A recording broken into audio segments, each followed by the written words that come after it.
Just one of those games that it was very back and forth, very even, and, in one of those kind of games, you can't have turnovers because those are the things that are gonna catch you and probably end up making the game go the other way. That's exactly what happened. Yeah. We turned it over 4 times, and one of those is justifiable. I mean, it was just end of the game type deal. But the other 3 are what really killed us. And other than that, I mean, I don't think Deming really stopped us. And when we got into a rhythm offensively, we moved the ball. We kind of did what we wanted to do, had some success. But we got to not turn the football over. And that's what every coach tells anybody when they ask about how to win football games. And we told our kids that. If we do what we do and execute, we're going to be really good offensively and hard to stop. And we'll put points on the board and help protect our defense. But when we're giving Deming short fields, and it's just not – it makes for a long night. Yeah. And I think, there were also some situations of, guys without game experience. It's one of those, you had some returners, but you had some guys playing their first varsity game. Then you had injuries that made some of the guys play their first varsity game. And, it's learning experiences at the end of the day. It is, and like we told our kids, and our kids have known, like, the first 4 games of the year are their own season, and they don't matter to us. I say they don't matter to us. They don't make or break our season. Like, we still, after 4 games, control our own destiny in district to accomplish what we want to accomplish. But with that being said, like, it was a big game for us, and we didn't play as well as we could have, and a lot of that credit needs to go to Deming. I mean, Deming played really well. Didn't make a whole lot of mistakes offensively or defensively, and like I said, they're a good football team. They're going to be a problem for a lot of people in 5A. And I don't know if they can play with those other 2, but they're going to give them a shot. And I don't know how many people can play with Deming. I mean, that's a big physical football team, and all the credit in the world to Coach Perales and his staff and those kids. I mean, that's a good football team, and we've got to play better. And those kids have got to grow up. And we told you, like, we love our young kids. They're very talented and very athletic. It's just that's the first time Friday Night Lights, and it's a different situation than a Thursday afternoon or a Saturday afternoon playing a game. Yeah, and I know one of the big emphases of going into the season was improvement on defense, and unfortunately that just didn't really come through for you guys. Maybe a couple series, but for the most part, Deming was really able to move the ball well against you guys. They did, and that's credit to their offensive line, and like I said, with our injuries and being banged up, we've had to move some guys around to try to scratch where it itches. But even after watching film defensively, I thought we played. I thought we tackled okay. We're getting to the football. We lined up correctly. I mean, we're getting closer and getting better and doing what we're supposed to do to make that defensive better. And that's we just got to keep working on that each week. And it's going to get better. And you sit there, and it was a 35-21 game, and it was a lot closer than a 14-point game. I mean, it was back and forth the entire time until the fourth quarter. Yeah, if you guys cashed in on a few opportunities, and they also gave you guys some breaks in a couple of spots, and right before the end of the half, and then the interception in the fourth quarter, which was still kind of a weird one. But yeah, so I mean, both teams I think kind of had first game things going on in that game. So and it's one of those things that we're going to learn from it, and it's the resiliency part that you get from football is you don't get a whole lot of games, so you've got to be able to be resilient and bounce back and play really well this Friday against Roswell and forget about Deming. And I think our kids have done a good job in that regard, preparing this week to play Roswell. Well, obviously, you play a very good 5A team. Now you play one of the best 5A teams. They didn't lose a game last year. They unfortunately had their game rained out on Friday night against Los Lunas. So they got to play a little bit, and each team got a touchdown. And they didn't get to the second half, right? They didn't get to the second quarter. Okay, that's what I thought. I saw it listed as a tie, and I'm like, I don't think that's right. So obviously, it goes down as a no contest. No contest in that one. So they're obviously itching to get back out on the field and do some things. But, we know how good Roswell is. They're fast at the speed positions, and I'm sure they've got a lot of size inside. Oh, yeah. I mean, it's a typical Roswell team that's well coached. Coach Len has done a great job since he took over there of getting that place back to what it used to be. And they graduated a ton of seniors last year, and that was that might be one of the better football teams to ever play at Roswell High last year. That's credit to Coach Lynn and his staff to get those kids and get that community bought into that football program. This year, extremely talented. They do have to replace a ton of seniors, and those kids that are playing, and when you start watching some of their film, you're like, those are talented kids. It's the same kind of questions we have. I mean, how are they going to handle being under that situation on a Friday night for the first time as a sophomore and junior? So we're definitely got our hands full come Friday. I mean, that's a well-coached football team that's going to be fast and going to be physical.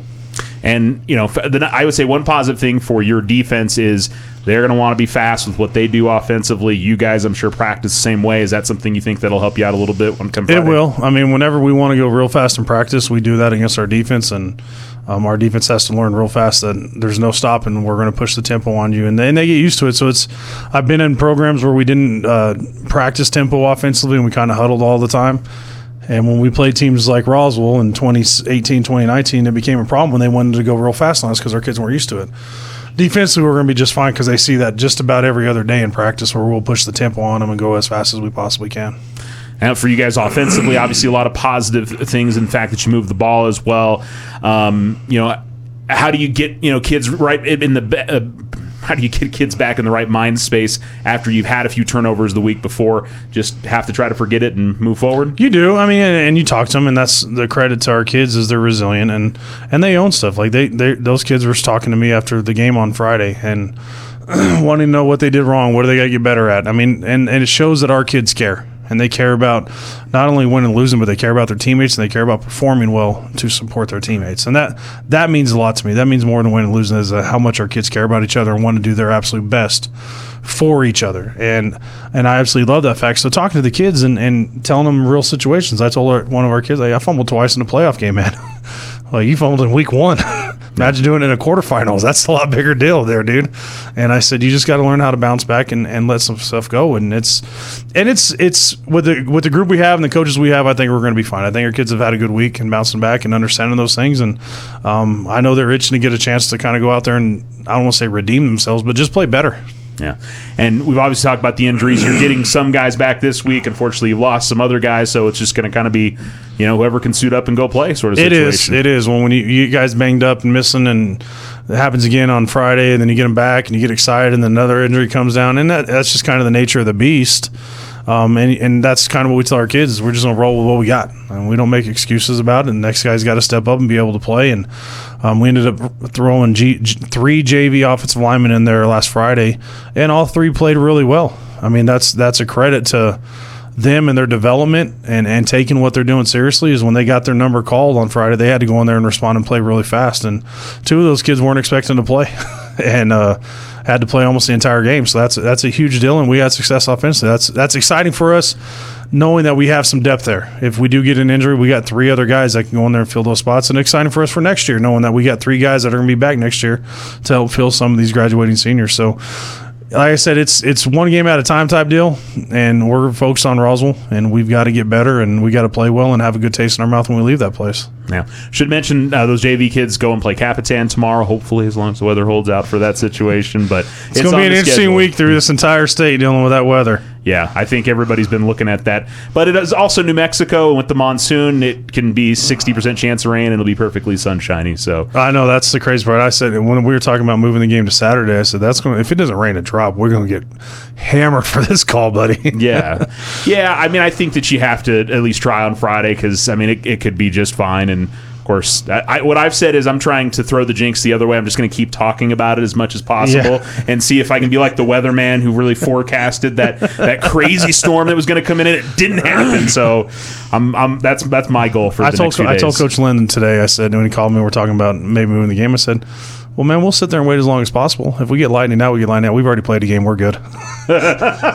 Yeah, I'm sure he loved that idea. Hey, call us, Luna, see if they want to come down on Saturday kind of thing, right? Yeah. No, he's a good dude. I've known Coach Lynn for a long time, and he does a good job. So having a little fun with him is always fun. And getting to go play a quality program like Roswell is fun, and seeing where we're at in the state. Because what we tell our kids is those first 2 games and the first 4 these first 2 are really going to prepare us for what we got to play when we get into district and we play those big dogs in 6A.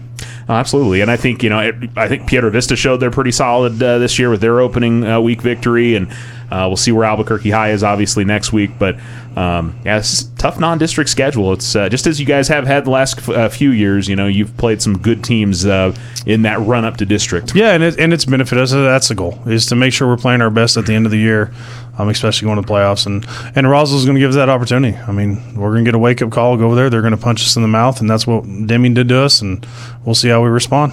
All right. And, of course, the kids are more than used to playing in the Wool Bowl. That's not it shouldn't be an overly intimidating thing for them. Obviously, the challenge is that really good team on the other side they've got to play against. Yeah. That thing is old, too, by the way. The Wool Bowl, man. Yeah. That is – but it's a pretty cool stadium. Our kids have been there a lot. It's not anything mind-blowing to them. It's not a weird scenario, and the hospitality in Roswell is always pretty good.